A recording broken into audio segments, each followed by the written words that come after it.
Hello, আসসালামু আলাইকুম বন্ধুরা। আমি এখন রান্না করব ম্যাকারোনা পেতিসিনি। তো ম্যাকারোনা পেতিসিনি তারা যেভাবে রান্না করব আপনাদের সাথে সেটাই শেয়ার করব। তো আপনারা পাশে থাকেন, আমার দেখতে থাকেন। তো আমার তেলটা গরম হয়ে গেছে, এখন দিয়ে দেবো পেঁয়াজ।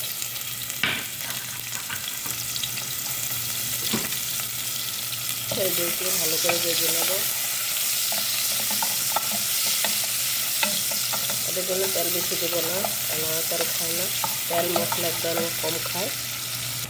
তো আমার এখানে পেঁয়াজটা একটু বাদামি কালার হয়ে আসছে।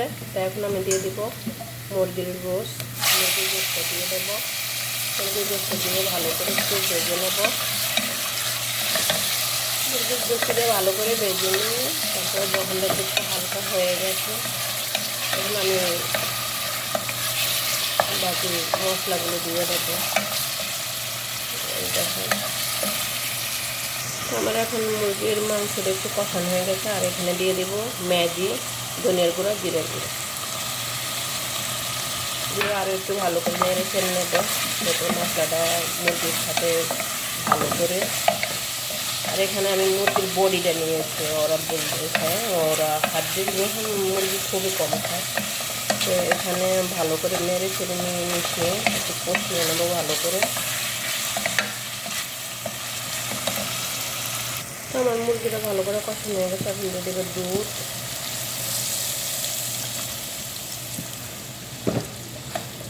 বেশি দেবো না। তারপরে দিয়ে দেবো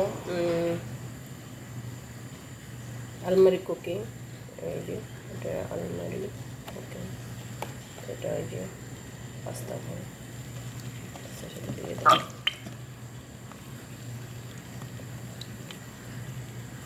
দিয়ে ভালো করে কষিয়ে নেবো আবারও। ভালো করে একটু মুরগির গোশতটা একটু মানে হয়ে যাবে, আপনার নরম হয়ে আসবে। ওরা নরম না হলে খেতে চাইবে না, তার জন্য একটু সিদ্ধ হয়ে যাক।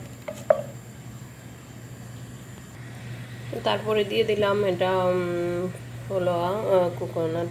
এটা এটা দিয়ে দিলাম। দেখতে শেয়ার করতে পারলাম না, সরি। তা আমরা এইভাবে রান্না করি এখানে। যারা মক্কার মাটিতে আসেন বা সৌদি আরবে আসেন, যারা ঘরে কাজ করেন, মুরব্বীরা আছে, হয়তো তারা বলতে পারবেন কীভাবে এই দেশের রান্না করা হয়। তো এখানে সব শেষ হয়ে গেছে। এখন আমার মুরগিটা একটু যদি মানে মুরগির গোশতটা যদি বা একটু হয়ে যায়, সিদ্ধ হয়ে আসে, তারপর আমি দিয়ে দেব। আমরা বলি পাস্তা, ওরা পাস্তাও বলে, ম্যাকারোনাও বলে। ঠিক আছে, ওইটা সিদ্ধ করে রাখছি, ওইটা দিয়ে দেব। এখন আমি দিয়ে দেবো ম্যাকারোনা বলেন আর পাস্তা বলেন, যেটাই বলেন ওটাই দিয়ে দিচ্ছি। আমরা তো বলি পাস্তা, দেশের মানুষ, বা নুডলস বলা হয়, পাস্তা বলা হয়। তো এখানে আমার পাস্তা রান্না শেষ। ও ওদের হয়েছে ম্যাকারোনা পেতিসিনি শেষ হয়ে গেল রান্না। এখন আর কিছুই দিব না, ব্যাস আমার রান্না টোটালে কমপ্লিট। এখন রেখে দেব ঢেকে, একটু পাক আসলেই বন্ধ করে দেবো। ব্যাস হয়েছে আমার পাস্তা। এটা অনেক মজা করে খায় ওরা।